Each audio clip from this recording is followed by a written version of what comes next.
বর্তমানে ছেলেদের পাশাপাশি মেয়েরাও আর্মিতে যোগ দিচ্ছে। তবে ছেলে হোক কিংবা মেয়ে, আর্মিতে যোগ দেওয়ার পূর্বে প্রত্যেকে মেডিকেল টেস্ট করতে হয়। তবে মেয়েদের মেডিকেল টেস্ট বিশেষভাবে করানো হয়। এখানে দেখা হয় মেয়েটি ভার্জিন কিনা। কিন্তু আপনি কি জানেন মেয়েদের সতীত্ব কিভাবে পরীক্ষা করা হয়? আর্মিতে যোগদানের পূর্বে মেয়েদেরকে একটি আলাদা কক্ষে পাঠিয়ে প্রত্যেকের সতীত্ব পরীক্ষা করা হয়। আর এক্ষেত্রে মেয়েদের সতীত্ব পরীক্ষা করে থাকে পুরুষ আর্মি ডাক্তাররা। আর এই বিষয়টা নিয়ে অনেকের মনে অনেক ধরনের প্রশ্ন থাকে। অনেকেই মন্তব্য করে থাকে যে মেয়েদেরকে আর্মিতে টেস্ট করানোর পূর্বে পুরুষ ডাক্তাররা তাদেরকে শারীরিকভাবে ধর্ষণ করে থাকে। কিন্তু আসলে কি মেয়েদেরকে সতীত্ব পরীক্ষা করার সময় ধর্ষণ করা হয়? তাছাড়াও মেয়েদের আর্মি ট্রেনিং এর পূর্বে কোন কোন পরীক্ষা করা হয়, কিভাবে করা হয়, কেন আলাদা কক্ষে পাঠানো হয়, সবকিছু এই ভিডিওটিতে বিস্তারিত দেখাবো। আজকের ভিডিওটি অবশ্যই দেখবেন, কারণ এই ভিডিওটির মাধ্যমে আপনি বুঝে যাবেন মেয়েদেরকে আর্মিতে পাঠানো কি ঠিক নাকি বেঠিক। আপনার আত্মীয় স্বজনদের মধ্যে কোনো মেয়েকে আর্মিতে পাঠানো উচিত হবে কিনা সেটাও আপনি বুঝতে পারবেন। তাই ভিডিওটিকে একদম শেষ পর্যন্ত দেখবেন। শুরু করার আগে নতুন বন্ধুরা ভিডিওটিকে লাইক করে চ্যানেলটিকে সাবস্ক্রাইব করুন। তাহলে চলুন শুরু করা যাক। মেয়েদের ক্ষেত্রেও মেডিকেল টেস্টের প্রথমেই মাপা হবে মেয়েদের হাইট।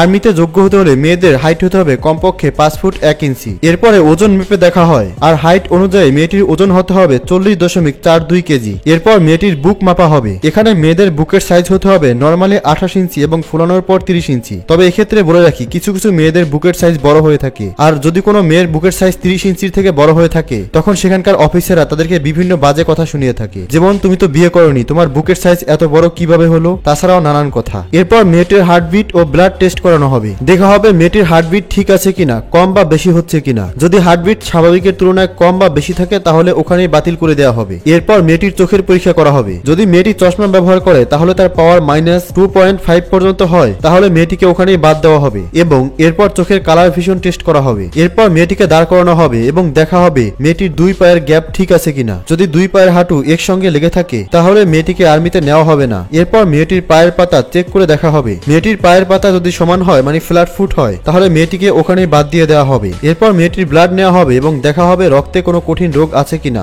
এবং মেয়েটি কোনো মাদক দ্রব্য সেবন করে কিনা। এরপরে মেয়েটির ইউরিন টেস্ট করা হবে। আর এখানেই ঘটে আপত্তিকর ঘটনা, কারণ অনেক ক্ষেত্রে শোনা গেছে ইউরিন টেস্ট মানে প্রস্রাব পরীক্ষা করার সময় আলাদা কক্ষে পাঠিয়ে মেয়েটিকে প্রস্রাব করানো হয়। আর এই সুযোগে মেয়েদের সাথে অনেক আপত্তিকর ঘটনা ঘটানোর বিষয় বেশ কয়েকবার মিডিয়াতে শোনা গেছে। মূলত এই ইউরিন টেস্টের মাধ্যমে দেখা হয় মেয়েটির মূত্রথলিতে কোনো ধরনের সমস্যা রয়েছে কিনা। এরপর মেয়েটির ফুল বডি এক্সরে করে দেখা হবে মেয়েটির শরীরের কোনো অংশের হাড় ভাঙা আছে কিনা। যদি কোনো অংশের হাড় ভাঙা থাকে তাহলে মেয়েটিকে ওখানে বাদ দিয়ে দেওয়া হবে। এরপর মেয়েটির আল্ট্রাসাউন্ড করা হবে এবং দেখা হবে মেয়েটির টিস্যু ও অর্গান ঠিক আছে কিনা। এইবার মেয়েটির শ্রবণ শক্তি পরীক্ষা করে দেখা হবে। দেখা হবে মেয়েটি ঠিক মতো শুনতে পায় কিনা। মেয়েটির কানের মধ্যে কোনো ফোড়া বা কোনো রোগ আছে কিনা। যদি থাকে তাহলে ওখানেই বাদ দিয়ে দেওয়া হবে। এরপরে দেখা হবে মেয়েটির বডি মার্ক মানে শরীরের কোনো অংশে ট্যাটু বা অপারেশনের দাগ আছে কিনা। এক্ষেত্রে বলে রাখি, মেয়েটিকে সম্পূর্ণ উলঙ্গ করে তার সম্পূর্ণ বডি অর্থাৎ ফুল বডি চেক আপ করা হয়। যদি শরীরের কোনো অংশে ট্যাটু করা থাকে তাহলে ওখানেই বাদ দেওয়া হবে। এরপরে নাক টেস্ট করা হয়। এক্ষেত্রে দেখা হয় নাকের হাড় কোথাও ভাঙা আছে কিনা, নাকে কোনো রোগ আছে কিনা। যদি থাকে তাহলে মেয়েটিকে ওখানে বাদ দিয়ে দেওয়া হবে। এরপর মেয়েটির দাঁত পরীক্ষা করে দেখা হবে। দেখা হবে কোনো দাঁত ভাঙা আছে কিনা অথবা কোনো দাঁত পরিবর্তন করা হয়েছে কিনা। যদি থাকে তাহলে ওখানেই বাদ দিয়ে দেওয়া হবে। এতে গেল মেয়েদের মেডিকেলের নরমাল টেস্ট। এখন যে টেস্টের বিষয় জানাবো তা জানলে আপনি অবাক হবেন। মূলত এবারে শুরু হয় আসল কাজ। এবারে টেস্ট করা হবে প্রেগনেন্সি। দেখা হবে মেয়েটি প্রেগনেন্ট কিনা,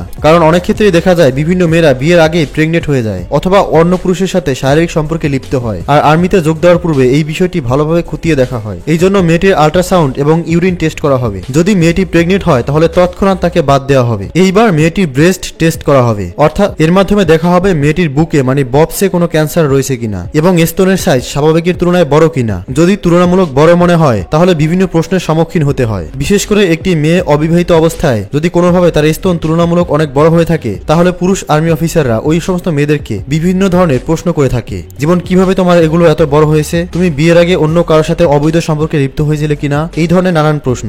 এই টেস্ট শেষ হওয়ার পর মেয়েটির পায়ের চেক করা হবে। এক্ষেত্রে অবশ্যই মেডিকেল ডাক্তার মেয়েটিকে ঝুঁকতে বলবে। এরপর দুপা ফাঁক করে উরুর মাঝামাঝি অবস্থানে কোনো ধরনের ঘা অথবা ইনফেকশন রয়েছে কিনা তা চেক করা হয়। যদি এই ধরনের কোনো ইনফেকশন থাকে তাহলে তৎক্ষণাৎ ওখানে বাদ দিয়ে দেওয়া হবে। মেয়েদের আর্মি মেডিকেল টেস্টে অনেকেই বলে মেয়েদের ভার্জিনিটি টেস্ট করা হয় এবং এটাও শোনা যায় ভার্জিনিটি টেস্টের সময় অনেক মেয়েদেরকে নাকি আলাদা কক্ষে পাঠিয়ে পুরুষ আর্মি অফিসাররা বিভিন্নভাবে শারীরিকভাবে ধর্ষণ করে থাকে। এই ধরনের তথ্য প্রচলিত রয়েছে। তবে সত্যিকার অর্থে মেয়েদের ভার্জিনিটি টেস্ট করা হয় না এবং কোনো মেয়েকে ধর্ষণ করেছে কিনা এমন কোনো বাস্তবিক প্রমাণও আজ অব্দি পাওয়া যায়নি। তবে এখানে জেনে রাখা ভালো, মেয়েদের আর্মিতে যোগদানের পূর্বে মেয়েটি ভার্জিন কিনা এই সমস্ত বিষয়ে কোনো ধরনের প্রশ্ন করার অধিকার নেই। এটা আপনার একান্তই ব্যক্তিগত বিষয়। যদি কোনো পুরুষ অফিসার আপনাকে এই ধরনের প্রশ্ন করে থাকে তাহলে আপনি তৎক্ষণাৎ ওই প্রশ্ন এড়িয়ে চলবেন, কারণ আপনার নিজের সম্মান বাঁচানোর সম্পূর্ণ অধিকার আছে। আর যদি আপনি এই ক্ষেত্রে কোনোভাবে নিজের দুর্বলতা স্বীকার করেন তাহলে আপনাকে বিভিন্নভাবে ফায়দা লোটার চেষ্টা করা হতে পারে। এমনটা বিভিন্ন মেয়ের সাথেই ঘটেছে।